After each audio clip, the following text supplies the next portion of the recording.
Like if we were to discount all the effort that it's taken, the fact that it's our second time to come here, that it's this thing you need to do, would you really keep going?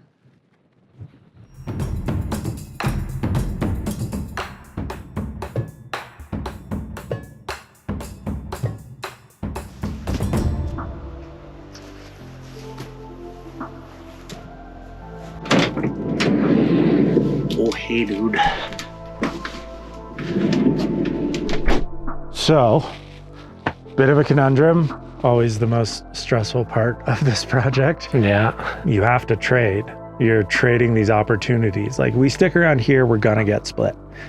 But are we gonna bypass an opportunity to get Comstock? We have until the 28th before we go to Baffin. We have 28 days to get 3 lines done with. My only fear, I guess, when I really think about it is that we drive all the way up there, we don't get it, and then we get stuck there for a couple weeks, and then time's clicking while we could be doing this. Because it would be so nice to get all 3 done this year. Yeah, we kind of have to. Yeah. Because end of May, you don't want to do Comstock. No, that would be a fucking death wish. Yeah, so that's out. Yeah, the later we wait in the spring, the I don't see it getting much better, the Comstock itself. Yeah. So in terms of thinking about it, not with weather, but in terms of conditions, we should probably go to BC.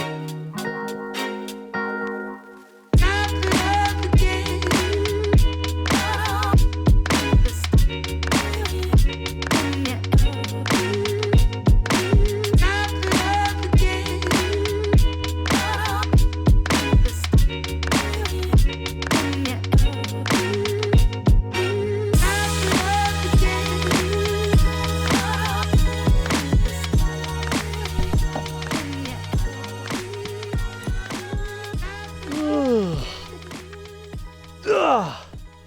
20 hours of driving, and we're here. We just got to the summit, the Rogers Pass Discovery Center, where we got to go in and do our mandatory things to ski this place. Winter park permit, which I actually already took the test online. That's where you take it. But we got to get our parking permit, our backcountry camping permits, and our overnight parking permit. So all part of the game for skiing Rogers Pass. But man, this place is beautiful.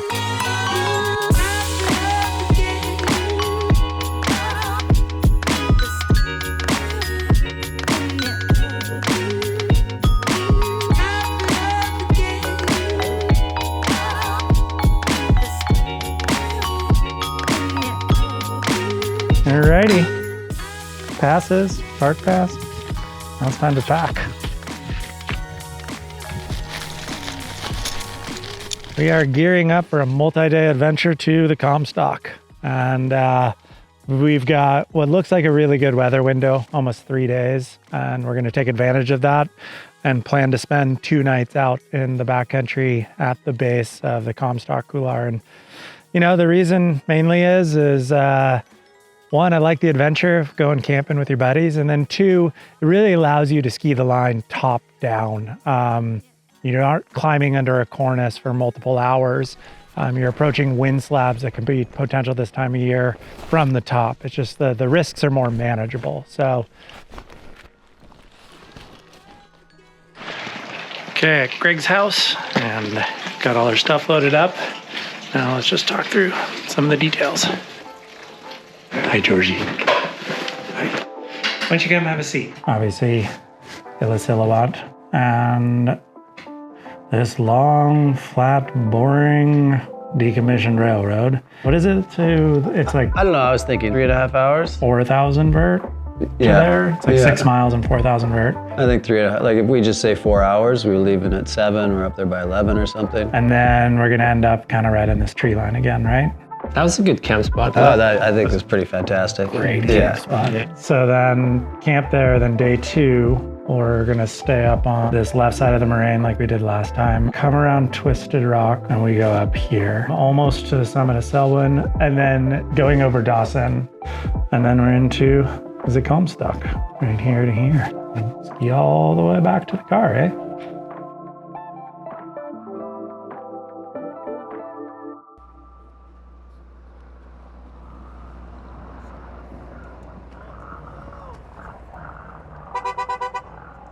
Alrighty. Got a good crew. We're at the Illecillewa trailhead. It is Tuesday morning, sunny, ready to go. And we kind of got a rebate crew of last year. We got, as everyone knows, Mr. Two-Male Greg Hill, New hairdo? the fastest man in the Selkirks. He's going for his second descent on the Comstock. He's been here before. Then the other person was Mally Noyes. Mally came with us on a scout day last year, ended up having to leave. And in the in-between, she's been absolutely getting after it. For our fourth person, we got someone new, Spencer Harkins. Spencer is Mally's boyfriend. He is a marketing director for a sunglass company. I think it's Maui Jim or Costa Sunglasses. I forget who it is. You'll see him. Alrighty. Last little, let's do one more weather check. Check the open snow. Weather's pass. We're looking good. Maybe a little bit of convectives but tomorrow, Wednesday, calm, cool, maybe some high clouds. Hopefully a lot better than last year. Check the Abbey report. Moderate at the high and then low. Almost a full green brick. So right there. Map is downloaded. Comstock. 10 after 7. Good timing. Nice and chilly. Go for a long walk with a heavy pack.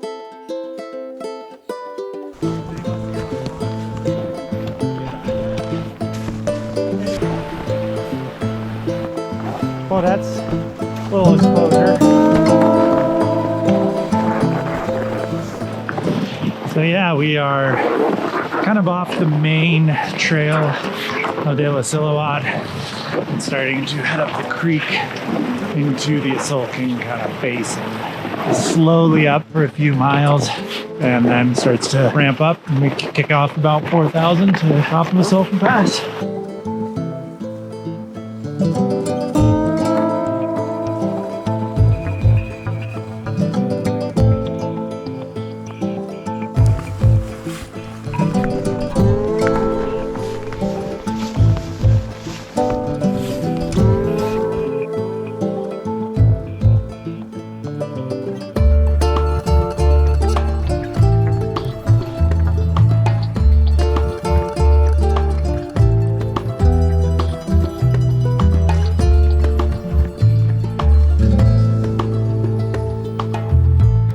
Well, 12:30, just got to Isolking Pass. Everything's looking good. Cool. It's actually a little flurries right now. Yeah, looking over towards Dawson and the Comstock Couloir and everything, we don't see any fresh crown lines. We just see a little bit of slough. Like the conditions are looking really good so far. Yeah. This is the first part where we're gonna ski down this south face, down to the gully, and then up a little bit and build camp. We're pretty close. Yeah.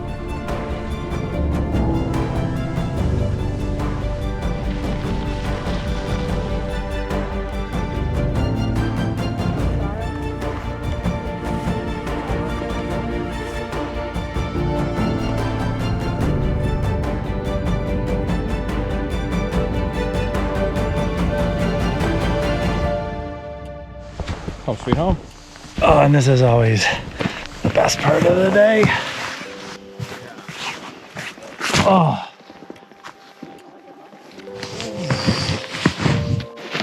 All right. Hey, dude. Yeah, man. We made it to camp. Made it to camp. Nice camp spot. Oh, so beautiful. Right?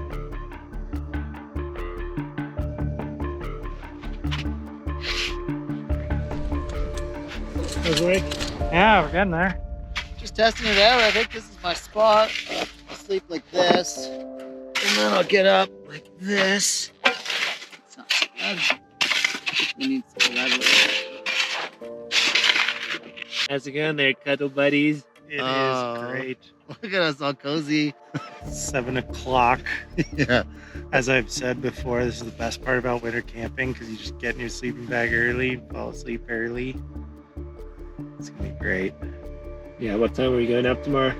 Or what time are we leaving? Plan is to be walking at 6 a.m.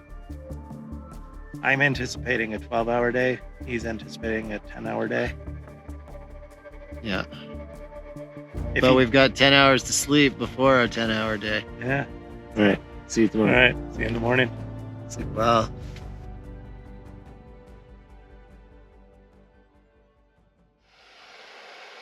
Camarón. Buenos días. Oh yeah, warm coffee.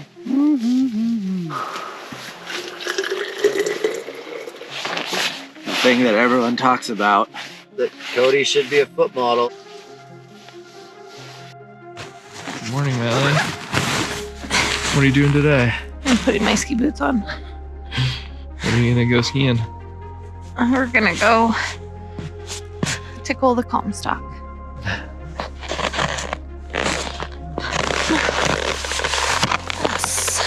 You're in. All right. 6:15, and yeah, we're walking out of camp. A little scuzzy this morning. See if it burns off. Now we go for a big long adventure. Maybe go ski something steep and scary. Plan is to go and adventure our way up Mount Dawson. It should be really fun. The Au Cheval, the ridge to the summit, the down climb, and then the actual couloir. There's a lot of good adventure.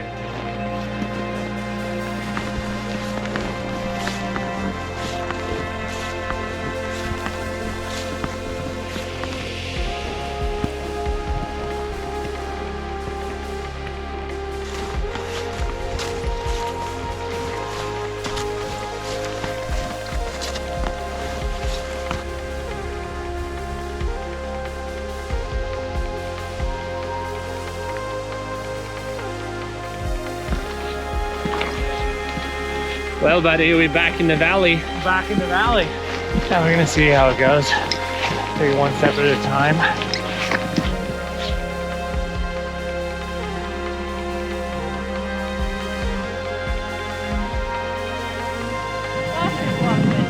Yeah, the wind is definitely going to be a thing. That ridge walk is not going to be fun, but I'm hoping this will just like blow away. and it really could. Like, you look out to the west right now and it's better, but the problem that we saw with Hasler / Dawson is it's like, I don't know, the park ranger told me it's the biggest peak in the park. And usually big peaks collect their own weather and hold their weather. And that's what this line is doing.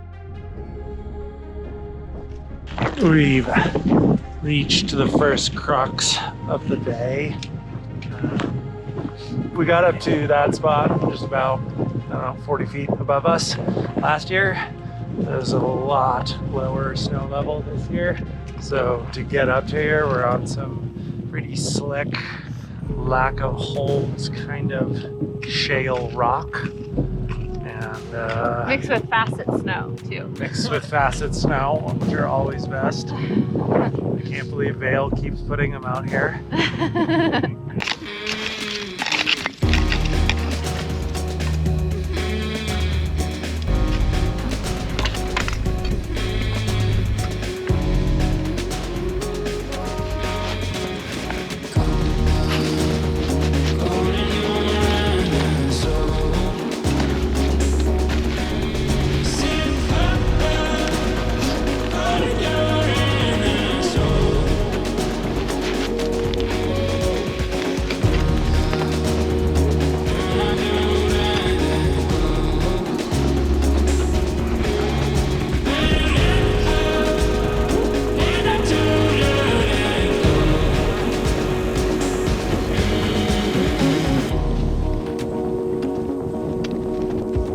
We are at our high point on our attempt last year. Twisted Rock, which is kind of the back way. Really cool view of Comstock and the entire route. And just like last year, it is not sunny. I mean, it's sunny right now on me, but not on the mountain. And in fact, it is very windy. It's getting like cloudier too. Yeah. We're gonna be messing around on a exposed ridgeline in the wind and cold. And I think it's doable if we're not as worried about that, but we could be in for an epic. Depends on how motivated everyone is. What's your motivation level? I'm just going to quickly check my weather forecast and see what it was saying about winds overall and whether it's peaking or, you know. What, Mally, your motivation levels? There's a lot of things that are saying that seem like a no, but there's no hard facts of a no yet. That's what I'm kind of... Okay, so where would be the point of no return? Like, Well, we have to decide this thing. It doesn't look too bad. It would be a steep ass boot pack, but I think once we ski it, we'd be able to get back up it. Yeah. And then if we were to go up And there, then we go up there and we could have that ski back down. Like, Well, let's just keep doing that. I don't see, like, obviously, I think probability levels from weather forecast and previous levels of optimism has lowered, yeah. but there's no reason necessarily to turn around yet. yeah, exactly. Like if we were to discount all the effort that it's taken, the fact that it's our second time to come here, that it's this thing you need to do, would you really keep going? No, God, no. Oh, that's a perfect bite. I was not doing the objective-based project that I made myself do, I would have tried to go ski Donkin today. And then we've got the Triscuit black pepper flavor. You make a charcuterie in your mouth. God, it was great up here. Yeah, it's gotten worse. Yeah, I know, it's just sinking. I think the decision's pretty self-evident that there's at this point not even a point of continuing on. Like on the old mantra, go until it doesn't make sense anymore. Like it's kind of gotten to that point. The great irony of this whole project is that I chose an objective-based checkmark project when I'm philosophically actually really against that style of being in the mountains. I'm not doing this for competition. I'm not doing this to beat first. Like it was kind of an internal desire to just want to try. We've now tried twice on this. I could see this being the last attempt. I've been very lucky. I've had a very successful career in skiing. Won a lot of awards, done a lot of cool shit. And I know that that stuff has actually never made me feel happy.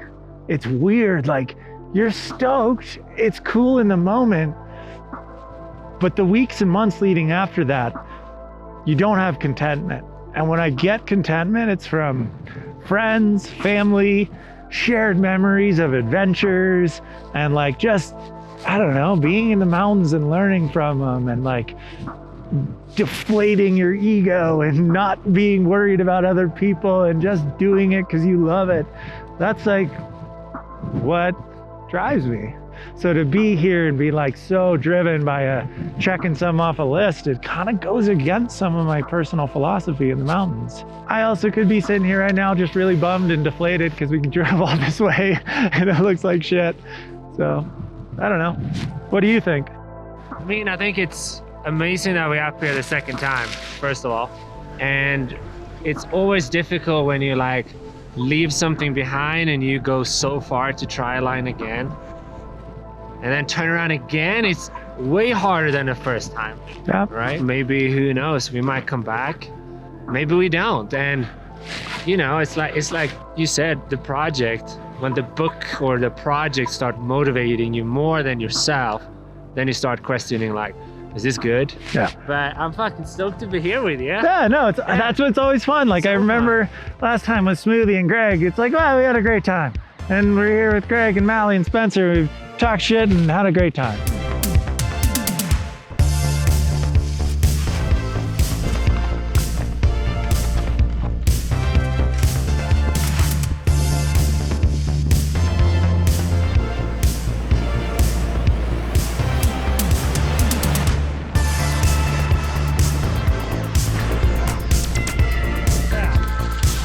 What a repeat of last year.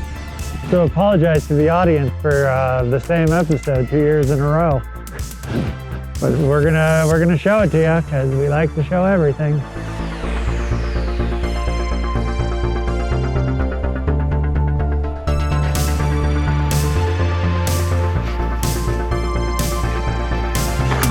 Got a special little treat.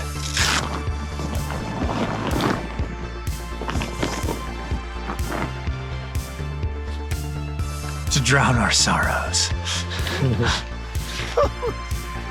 You gonna gargle it? Of course I am. Have to. Gross.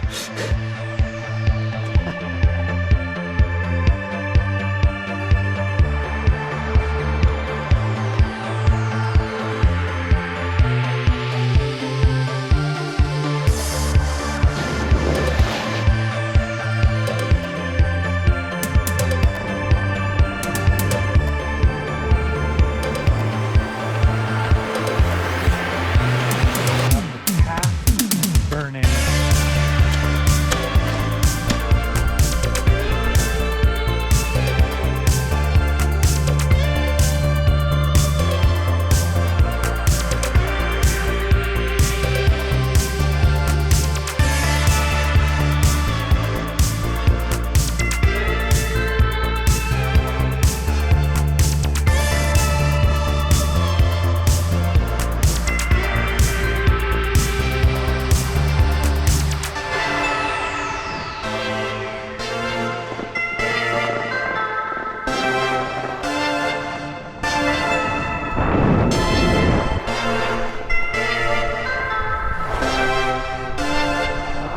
Sad out there. I feel more sad now after you realize how much effort it was to get there, to turn around again.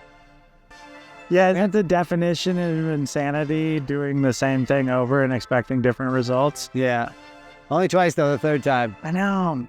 Mainly because the experience that we had last time is the same. We're going back to familiar terrain. We saw the exact same weather phenomenon. You really got to get a serious blue for 5 days. All right. At least that's the definition of insanity. It's you don't learn from the mistake. Yes. And I am not learning the mistakes. But regardless, actually, the funny thing is you do get back to the car. I have got that depressive feeling because the adventure is over, which means it was a good time. Yeah. Yeah. So, I had a good time on the range. Oh, that was lots of fun. Just walking back and forth, riding. I'd hate to think that the line that I put in the book is the line that breaks Cody's 50 classic. well, I know. Which makes me want to do it.